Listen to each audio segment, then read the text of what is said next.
ತಾಯಿ, ನೀನು ನಮ್ಮ ಕೈ ಬಿಟ್ಬಿಟ್ಟೆ ಅಂತ ಅಂದ್ಕೊಂಡು ನಾನು ಕೋಪದಲ್ಲಿ ಏನೇನೋ ಮಾತಾಡ್ಬಿಟ್ಟೆ. ಆದರೆ ನೀನು ಕರುಣಾಮಯಿ. ಅಕ್ಕಂಗೆ ಹೊಸ ಜೀವನ ಕೊಡ್ತಿದ್ಯಾ. ಅವಳಿಗೆ ಅಂತ ಒಬ್ಬರು ಆಸರೆಯಾಗಿ ನಿಲ್ತಿದ್ದಾರೆ. ಅಣ್ಣ ಹೇಳ್ದ ಹಾಗೆ ಸಿದ್ದು ಒಳ್ಳೆಯವರಾಗಿರಲಿ, ಅಕ್ಕನ್ನ ಚೆನ್ನಾಗಿ ನೋಡ್ಕೊಳ್ಳೋ ಹಾಗಾಗಲಿ. ಅಕ್ಕನ ಮದುವೆ ಇನ್ನೂ ಆಗಲಿಲ್ವಲ್ಲ ಅಂತ ನಾವೆಲ್ಲರೂ ಯೋಚನೆ ಮಾಡ್ತಿದ್ವಿ. ಆದರೆ ಈಗ ಯಾವುದೋ ಒಂದು ರೀತಿಯಲ್ಲಿ ಮದುವೆ ಆಗಿದೆ.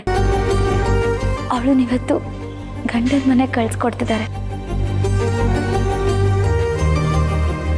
ಅವಳು ಹೀಗೆ ಖುಷಿಯಾಗಿರ್ಬೇಕು.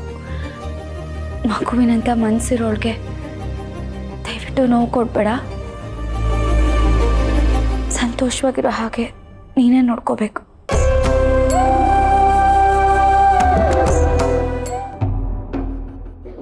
ಯಾವಾಗ ನೋಡಿದ್ರು ಅವ್ರ ಮನೆಯವರು ಚೆನ್ನಾಗಿರಲಿ, ಸಂತೋಷವಾಗಿರಲಿ ಅಂತ ಕೇಳ್ಕೊತಾರೆ ಹೊರತು ಒಂದು ದಿವಸನಾದರೂ ನನಗೋಸ್ಕರ ಈ ರೀತಿ ಬೇಡ್ಕೊಂಡಿರೋದನ್ನು ನೋಡಿಲ್ಲ. ನನಗಿಂತ ಇವ್ರಿಗೆ ಅವರೇ ಹೆಚ್ಚಾಗಿದ್ದಾರೆ.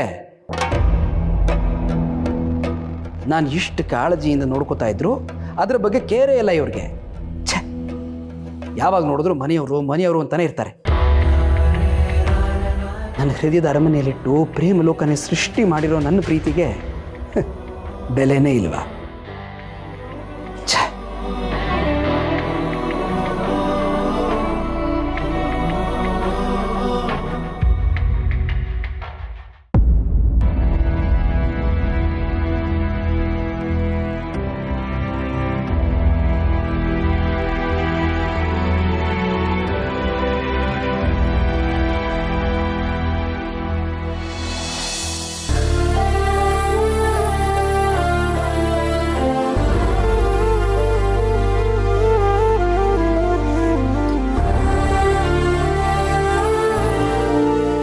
ಹೋಗು ಮಗಳೇ, ಅಜ್ಜಿ ಹತ್ರ ಆಶೀರ್ವಾದ ತಗೋ ಹೋಗಮ್ಮ.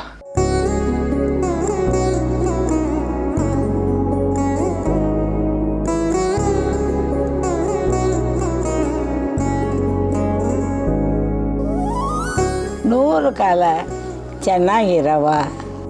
ಆಗೋದೆಲ್ಲ ಒಳ್ಳೆಯದಕ್ಕೆ.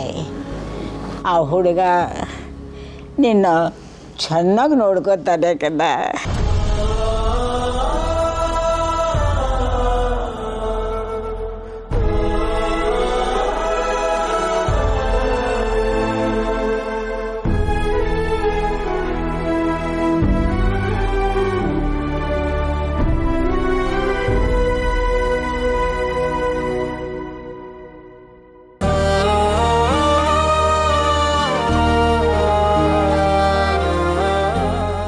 ಭಾವನಾ, ಮುಂದೆ ಹೇಗೋ ಏನೋ ಅಂತ ಯೋಚನೆ ಮಾಡಬೇಡ.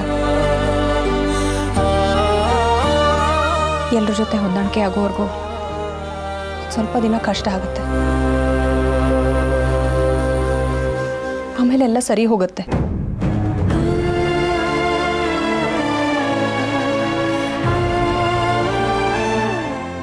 ಇನ್ನು ಮುಂದೆ ಆದರೂ ನಿನ್ನ ಜೀವನ ಚೆನ್ನಾಗಿರಲಿ.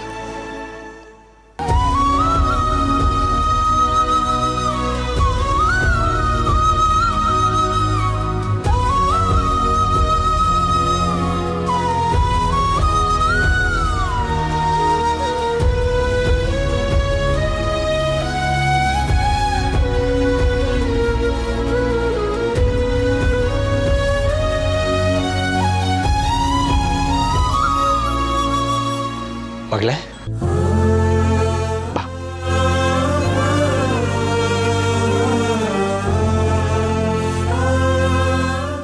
ಅಳಿಯಂದ್ರೆ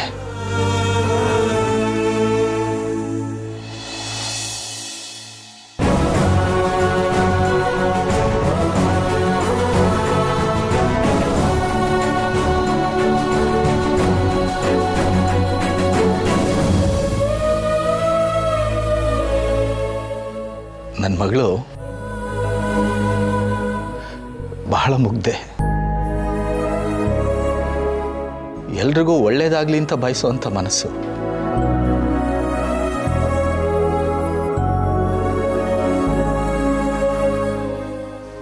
ಅವಳು ಜಗಳ ಮಾಡೋದಲ್ಲ, ಜೋರಾಗಿ ಮಾತಾಡಿರೋದನ್ನು ನಾನು ಕೇಳಿಲ್ಲ.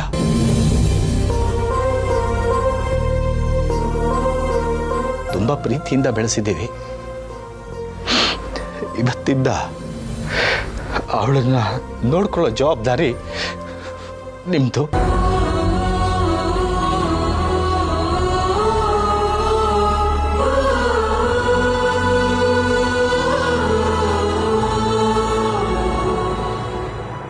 ಇಲ್ಲ ಮಾವ, ನನ್ನಿಂದ ಯಾವತ್ತೂ ಅವ್ರಿಗೆ ನೋವಾಗಕ್ಕಿಲ್ಲ.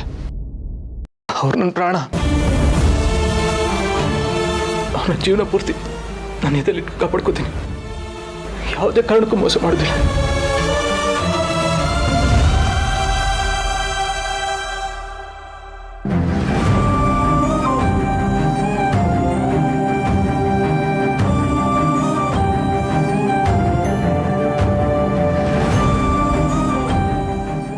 ನೂರು ವರ್ಷ ಚೆನ್ನಾಗಿ ಬಾಳೋ ಮಗಳೇ.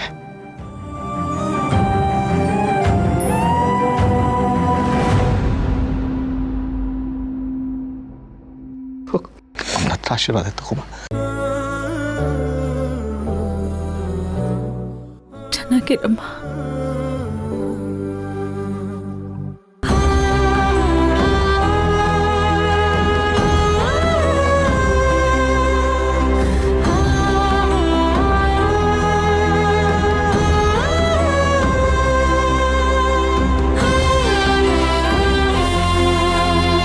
ಅದಕ್ಕೆ ಅಣ್ಣ ಎಲ್ಲಿ?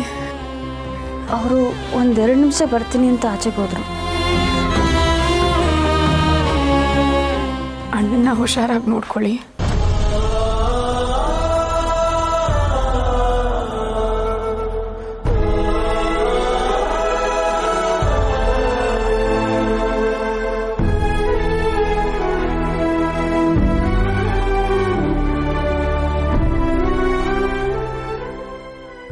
ಭಾವನಾ,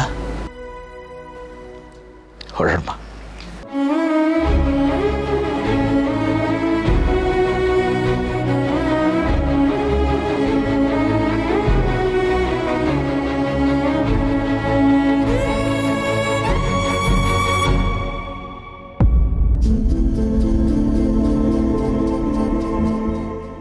ರೀ, ಏನ ಅಲ್ಲಿ ಎಲ್ಲರೂ ಭಾವನನ್ನ ಕಳಿಸ್ಕೊಡೋದಕ್ಕೆ ಅಂತ ಆಚೆ ನಿಂತಿದ್ದಾರೆ. ನೀವು ಮಾತ್ರ ಇಲ್ಲಿ ಓಡಾಡ್ಕೊಂಡು ನಿಂತಿದ್ದೀರಾ. ಬನ್ರಿ ಆಚೆ. ನಾನು ಬರಲ್ಲ ಕಣೆ. ಯಾಕೆ ಬರ್ಬೇಕು ಹೇಳೋ? ಅಯ್ಯ, ನಾನು ಯಾಕೆ ಬರಬೇಕು ಅಂದರೆ ಏನ್ರಿ ಅರ್ಥ? ತಂಗಿ ಆಗಿರೋಳು ಗಂಡನ ಮನೆಗೆ ಹೋಗ್ತಿರೋವಾಗ ಬಂದು ಕಳಿಸ್ಕೊಡೋದನ್ನ ಬಿಟ್ಟು ನಾನು ಯಾಕೆ ಬರಬೇಕು ಅಂತ ಕೇಳ್ತಿದ್ದೀರಲ್ಲ. ತಲೆ ಸರಿ ಇದೆ ತಾನೆ? ನನ್ನ ತಲೆ ಸರಿ ಇದೆ ಕಣೆ. ನೀವೆಲ್ಲ ಸೇರಿ ನನ್ನ ತಲೆನ ಹಾಳು ಮಾಡ್ತಿದ್ದೀರಾ ಅಷ್ಟೇ. ನಾನು ಏನೇನೋ ಸ್ಕೆಚ್ ಹಾಕಿದ್ದೆ, ಏನೇನೋ ಮಾಡಬೇಕು ಅಂತ ಪ್ಲ್ಯಾನ್ ಮಾಡಿದ್ದೆ. ಅದನ್ನೆಲ್ಲ ಅಪ್ಪ ಹಾಳು ಮಾಡಿಬಿಟ್ಟು ಅವಳನ್ನ ಈಗ ಅವ್ರ ಮನೆ ಕಳಿಸ್ಕೊಡ್ತಿದ್ದ. ಇವರಿಗಂತೂ ಬುದ್ಧಿ ಇಲ್ಲ. ಬುದ್ಧಿ ಹೇಳೋರ ಮಾತನ್ನ ಕೇಳಿಸ್ಕೊಳ್ಳೋದು ಇಲ್ಲ. ಏನ್ರೀ ಹೇಳ್ತಿದ್ದೀರಾ ನೀವು? ಪಾಪ ಭಾವನಾ ಇಷ್ಟು ದಿವಸ ತನಗೆ ತಾಳಿ ಕಟ್ಟಿರೋದು ಯಾರು ಅಂತಲೇ ಗೊತ್ತಿಲ್ಲದೆ ಎಷ್ಟೊಂದು ನೋವು ಸಂಕಟ ಅನುಭವಿಸಿದ್ಲು.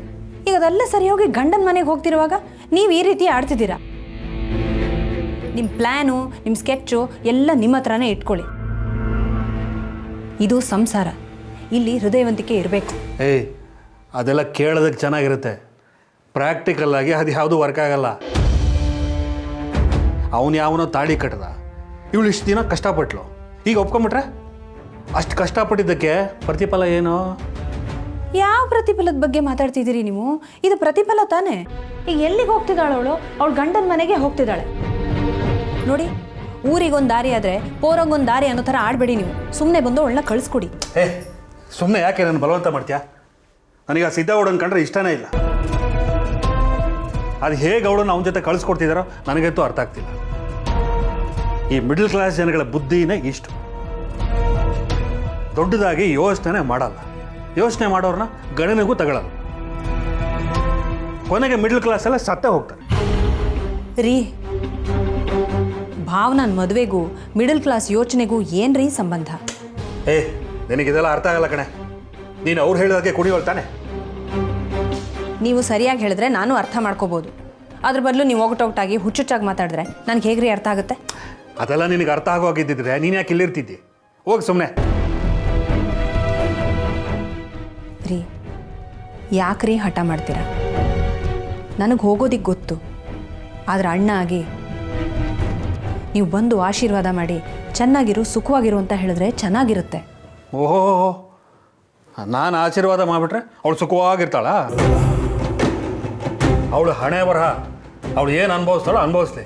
ನೀನು ಹೋಗಿ ಸುಮ್ಮನೆ ಇಲ್ಲಿಂದ. ಅಲ್ಲ ರೀ, ಒಡ ಹುಟ್ಟಿದ ತಂಗಿ ಬಗ್ಗೆ ನಿಮ್ಗೆ ಯಾಕ್ರಿ ಇಷ್ಟೊಂದು ತಾತ್ಸಾರ? ಅವಳು ಅಂಥದ್ದು ಏನ್ರೀ ಮಾಡಿದಾಳೆ? ಅವಳ ಬಗ್ಗೆ ನಿಮ್ಗೆ ಒಂದು ಸ್ವಲ್ಪನೂ ಪ್ರೀತಿ ಕನಿಕರ ಏನೂ ಇಲ್ವೇ ಇಲ್ವಾ? ಅಣ್ಣ ಆಗಿ ಆಡೋ ಮಾತುಗಳ ಇವು. ನೋಡೆ, ನನಗೆ ಮೊದಲೇ ತಲೆ ಕೆಟ್ಟಿದೆ. ಸುಮ್ಮನೆ ಏನೇನೋ ಹೇಳಿ ಇನ್ನೂ ತಲೆ ಕೆಡಿಸ್ಬೇಡ. ಬಾಯಿ ಮುಚ್ಕೊಂಡು ಹೋಗಿಲ್ಲಿಂದ. ಕರ್ಮ. ಮಕ್ಕಳಿಗಾದರೆ ಬುದ್ಧಿ ಹೇಳ್ಬೋದು, ನಿಮ್ಮಂಥ ಬುದ್ಧಿ ಕೆಟ್ಟವ್ರಿಗೆ ಇನ್ನೇನು ಹೇಳೋಕ್ಕಾಗತ್ತೆ? ಏನಾದರೂ ಮಾಡ್ಕೊಳ್ಳಿ. ಎಲ್ಲ ನನಗೆ ಬುದ್ಧಿ ಹೇಳಕ್ಕೆ ಬರೋರೆ. ನಂಬಿಕೆ ದ್ರೋಹ ಮಾಡಿದ ಒಂದು ಮಾತನ್ನು ನಂಬ್ತಾರೆ, ಈ ಮನೆ ಮಗನ ಮಾತನ್ನು ನಂಬಲ್ಲ. ಏನಾರ ಮಾಡ್ಕೊಂಡು ಸಾಯ್ಲಿ.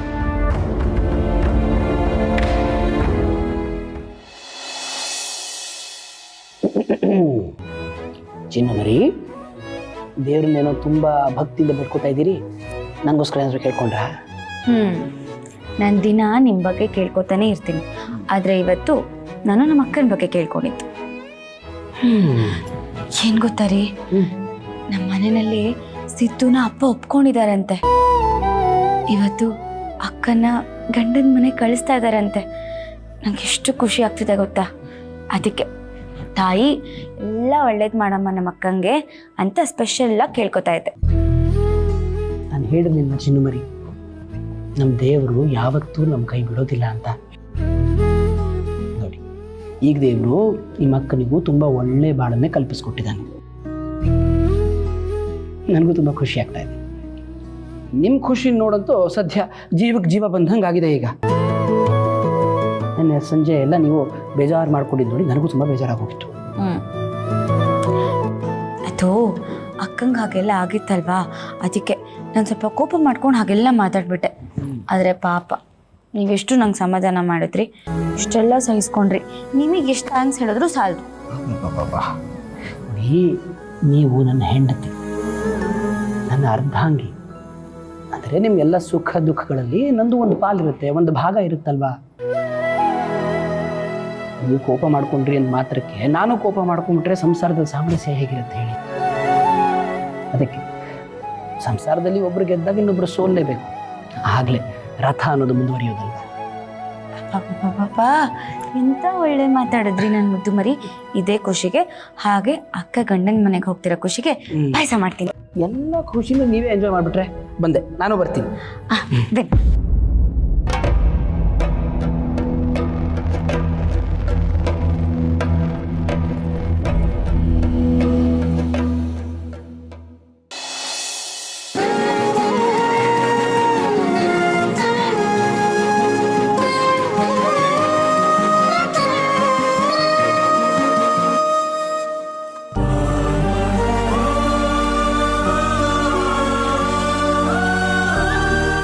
ಸ್ಮಿತೆ,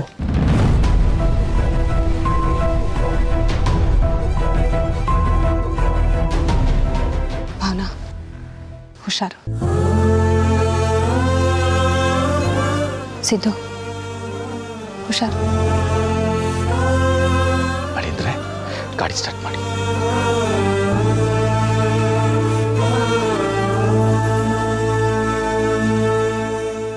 ಭಾವನಾ, ಧೈರ್ಯವಾಗಿರೋ ಮಗಳೇ, ಎಲ್ಲ ಸರಿ ಹೋಗುತ್ತೆ.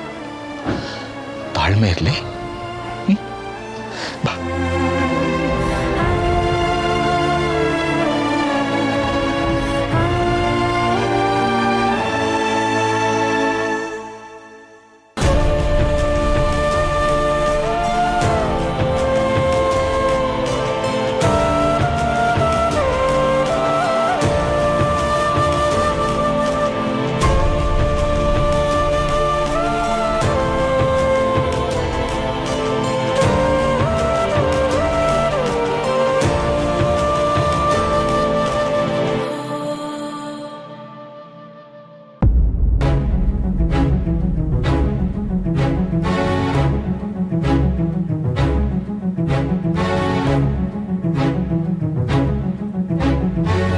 ಮೇಡಮ್ ಅವರೇ, ತಪ್ಪು ತಿಳ್ಕೊಬಿಡಿ. ನನ್ನಿಂದ ಬೇಜಾರಾಗಿದ್ರೆ ಕ್ಷಮಿಸ್ಬಿಡಿ ಮೇಡಮ್ ಅವರೇ.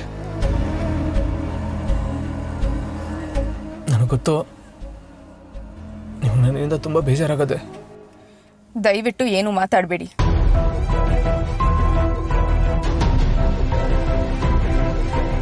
ಅಯ್ಯೋ ದೇವ್ರೆ, ಇದೇನಪ್ಪ ಇದು? ಮಾತು ಶುರು ಮಾಡೋಕ್ಕೂ ಮುಂಚೆ ಏನು ಮಾತಾಡಬೇಡಿ ಅಂತವ್ರೆ. ಇಲ್ಲಿ ಗಂಟ ಒಂಥರ ಪಾಡ್ಪಟ್ಟದ್ದಾಯ್ತು. ಇನ್ಮೇಲೆ ಇನ್ನೇನು ಕಾದಿದ್ಯೋ?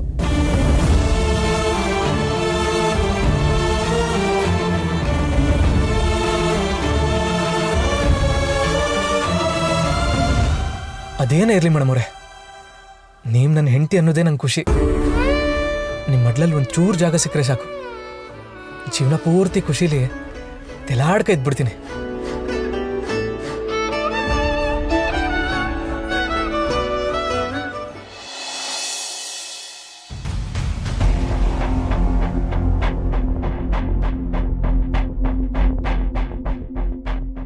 ರೀ ಪಾಯಸ ರೆಡಿ.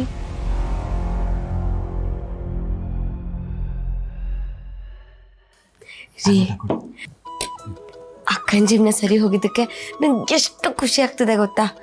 ನಂಗೆ ಅಕ್ಕನ ಈಗಲೇ ನೋಡಬೇಕು ಅಂತ ಅನ್ನಿಸ್ತಿದೆ. ಅದಕ್ಕೆ ನಾವು ನಾಳೆ ಬೆಳಗ್ಗೆನೇ ಊರಿಗೆ ಹೋಗ್ತಾ ಇದ್ದೀವಿ. ನೀವು ಬರಲ್ಲ, ಆಗಲ್ಲ, ನಂಗೆ ಕೆಲಸ ಇದೆ, ಏನೋ ರೀಸನ್ ಹೇಳೋ ಆಗಿಲ್ಲ. ನಂಗೆ ಒಳ್ಳೆ ನೋಡಬೇಕು ಅನ್ನಿಸ್ತಿದೆ ರೀ. ನಂಗೆ ಅಪ್ಪ ಅಮ್ಮನೂ ನೋಡಬೇಕು ಅನ್ನಿಸ್ತಿದೆ. ಪ್ಲೀಸ್ ಅದಕ್ಕೆ ಹೋಗೋಣ. ನೋಡಿ, ಅಕ್ಕ ನಮ್ಮ ಮದುವೆನಲ್ಲಿ ಒಂದೊಂದು ಹಂತದಲ್ಲೂ ಸಪೋರ್ಟ್ ಮಾಡಿ ನಿಂತಿದ್ದಾಳೆ. ಇವಾಗ ನಮಗಂತೂ ಅವಳ ಮದುವೆ ನೋಡೋ ಭಾಗ್ಯ ಸಿಗ್ಲಿಲ್ಲ. ಅಟ್ಲೀಸ್ಟ್ ಅವಳು ಗಂಡನ ಮನೆಗೆ ಹೋಗ್ತಿರುವಾಗ ನಾವು ಅವಳ ಜೊತೆ ಇರಬೇಕಲ್ವಾ. ಅದಕ್ಕೆ ನಾಳೆ ಬೆಳಗ್ಗೆನೆ ಹೋಗೋಣ. ಏನಂತೀರಾ? ನೀವು ಅಂತೀರಾ ಅಂತ ನಂಗೆ ಚೆನ್ನಾಗಿ ಗೊತ್ತು. ಯಾಕಂದ್ರೆ ನನ್ನ ಖುಷಿನೇ ನಿಮ್ಮ ಖುಷಿ ಅಲ್ವಾ. ಬರ್ತೀನಿ.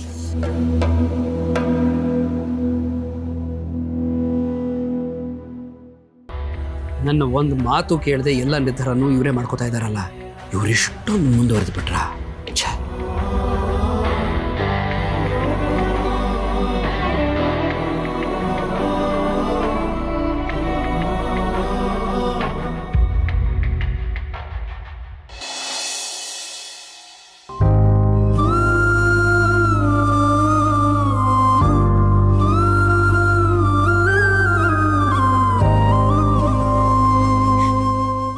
ಸಮಾಧಾನ ಮಾಡ್ಕೋ ಲಕ್ಷ್ಮಿ,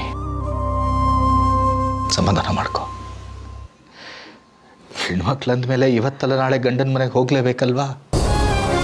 ರೀ, ಇಷ್ಟು ದಿನ ನನ್ನ ಮಗಳಿಗೆ ಮದುವೆ ಆಗಲಿ ಅಂತ ಎಷ್ಟೋ ದೇವಸ್ಥಾನಗಳಿಗೂ ಹೋದೆ. ಕಂಡ ದೇವರುಗಳಿಗೆ ಹರಕೆ ಕಟ್ಕೊಂಡೆ. ಆದ್ರೆ ನಮಗೂ ಗೊತ್ತಾಗದೆ ಇರೋ ಹಾಗೆ ಮದುವೆ ನಡೆದೋಯ್ತಲ್ರಿ. ಲಕ್ಷ್ಮಿ, ಹೆಣ್ಣು ಮಗಳ ಕುತ್ತಿಗೆ ತಾಳಿ ಬೀಳೋದಂದ್ರೆ ಸಣ್ಣ ವಿಷಯ ಅಲ್ಲ. ನಮಗ್ ಗೊತ್ತೋ ಗೊತ್ತಿಲ್ಲದೇನೋ ಅವರಿಬ್ಬರು ಗಂಡ ಹೆಂಡತಿ ಅಂತ ಮೊದಲೇ ನಿರ್ಧಾರ ಆಗೋಗ್ಬಿಟ್ಟಿದೆ. ಬಿಟ್ಬಿಡು. ಈಗ ಅಪ್ಪ ಅಮ್ಮ ಆಗಿ ಮುಂದೆ ಏನ್ ಮಾಡಬೇಕು ಅಂತ ಯೋಚನೆ ಮಾಡ್ಬೇಕಷ್ಟೆ. ನನ್ನ ಮಗಳ ಮದುವೆ ಬಗ್ಗೆ ತುಂಬಾ ಕನಸು ಕಟ್ಕೊಂಡಿದ್ದೆ ರೀ. ಈಗ ಒಂದೇ ಒಂದು ಶಾಸ್ತ್ರ ಕೂಡ ಮಾಡ್ದೆ, ಎಲ್ಲ ಮುಗ್ದೋಯ್ತಲ್ಲ. ಈಗ ಎಲ್ರೂ ಬೇಜಾರಲ್ಲಿ ಇದ್ಕೊಂಡು ಅವಳನ್ನ ಕಳಿಸ್ಕೊಡೋ ಹಾಗಾಯ್ತಲ್ರಿ. ತುಂಬಾ ನೋವು ಆಗ್ತಿದೆ ರೀ. ನಾವ್ ಅನ್ಕೊಂಡ ಹಾಗೆ ಎಲ್ಲ ಆಗತ್ತಾ? ದೊಡ್ಡವ್ರು ಹೇಳಿರೋ ಮಾತು ಕೇಳಿದಿ ತಾನೆ, ತಾನೊಂದು ಬಗೆದರೆ ದೈವ ಒಂದು ಬಗೆದೀತು ಅಂತ. ನಮ್ಮ ಪಾಲ್ಗೆ ಏನ್ ಬರುತ್ತೋ ಸಂತೋಷವಾಗಿ ಸ್ವೀಕರಿಸ್ಬೇಕಷ್ಟೆ. ಏನ್ ಸಂತೋಷ, ಏನ್ರಿ ಒಳ್ಳೇದು ರೀ. ನನ್ನ ನಂಬಿಕೆಗೆ ಮೋಸ ಆಗಿದೆ ರೀ. ನನ್ನ ಭರವಸೆಗೆ ಬೆಂಕಿ ಬಿದ್ದಿದೆ. ಲಕ್ಷ್ಮಿ ನೋಡು, ಪ್ರತಿ ಸಲ ಇಂಥ ಕಷ್ಟ ಸಂದರ್ಭ ಬಂದಾಗ ನೀನು ನನಗೆ ಧೈರ್ಯ ಹೇಳ್ತಾ ಇದ್ದೆ. ಈ ಸಲ ಯಾಕೆ ಇಷ್ಟು ಹಠ ಮಾಡ್ತಿದ್ಯಾ? ಅಳಿಯಂದ್ರು ಎಷ್ಟು ಒಳ್ಳೆಯವರು ಅಂತ ನನಗಿಂತ ನಿನಗೆ ಚೆನ್ನಾಗಿ ಗೊತ್ತು. ರೀ, ದಯವಿಟ್ಟು ಬೇಡ ಅವನ್ನ ಅಳಿಯಂದ್ರು ಅಂತ ನನ್ ಮುಂದೆ ಮಾತ್ರ ಕರಿಬೇಡಿ. ಲಕ್ಷ್ಮಿ, ಹೌದು ರೀ, ನಂಬಿಸಿ ಕುತ್ತಿಗೆ ಕೊಯ್ಯೋರ್ನ ಹೇಗ್ರಿ ನಂಬ್ತೀರಾ? ಅವನ ಹೆಸರು ಕೇಳೋದಕ್ಕೂ ನನಗಿಷ್ಟ ಆಗ್ತಿಲ್ಲ ರೀ. ಲಕ್ಷ್ಮಿ